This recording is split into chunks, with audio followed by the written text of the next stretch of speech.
Hello, it's Lena.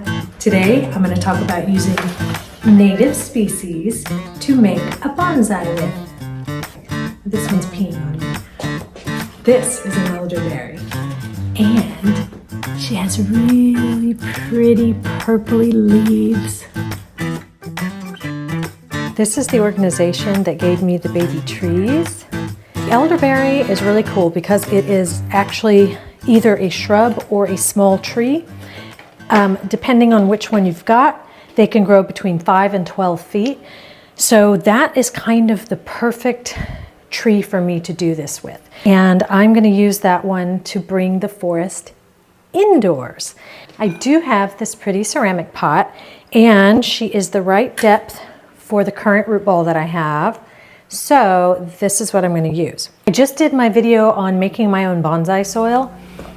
It was a lot of research and a lot of work to figure it out. But now, because I just did that video, and you should definitely check that video out, I now know what I need to do to make a proper bonsai soil for my elderberry. One type of bonsai soil is not the right soil for all things that you would turn into bonsai because you're using different species. I'm going to make a bonsai soil that's the most appropriate for the elderberry, and I did a little bit of research, so I'm going to be adding ingredients that are almost identical to what I used for my ficus bonsai, but I'm actually going to be adding a little bit of the native soil and broken down leaves that have gathered on the forest floor so that I can give her a little bit more of the environment that she should be growing in if I was to plant her outside. Okay, so I'm on the edge of my backyard, and I'm going to be gathering up some of the debris from the native species and trees that grow here and a little bit of the soil.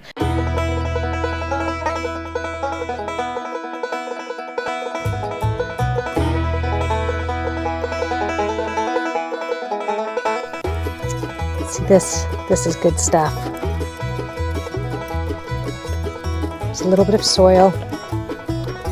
Look how nice and dark and rich that is.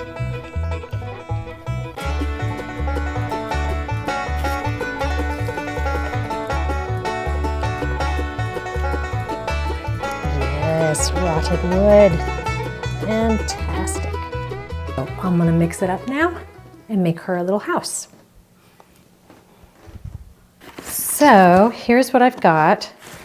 There's a lot of really great broken down soil, and that soil consists of broken down leaves from the native trees that are growing in my area, some of that wonderful rotting wood that I found, which is beautiful.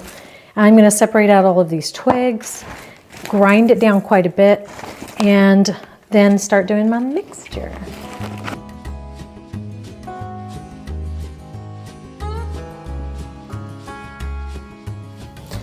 I'm going to add a little bit of my grit mix, which is just really sandy and good to help it with drainage. A small amount of the aroid mix that has some natural bark in it and some perlite. And I used Fox Farm Ocean Harvest because it has so many nutrients and so many good things to help a new baby plant get started. Perlite that I've already sorted so that we have a fairly even, consistent size. Not lots of teeny tiny and not lots of giant pieces. And a little bit of that leca that is very much like real natural pumice stone.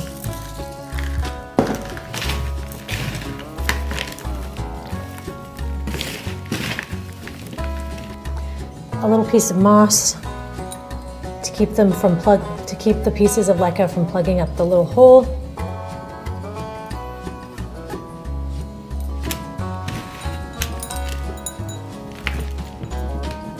Smells good like the forest. Now I do want to position it so that this awesome shape, I want the roots to be off center so that the shape, the curve, will hang more over the pot instead of having it like this where it's hanging out of the pot. I want the shape to kind of bend over the pot like this. Ooh, it smells really nice, like the forest floor when you're walking along. I'm not packing it too firmly but I know it's gonna break down, so I need to press it in, get as much as I can in here right now.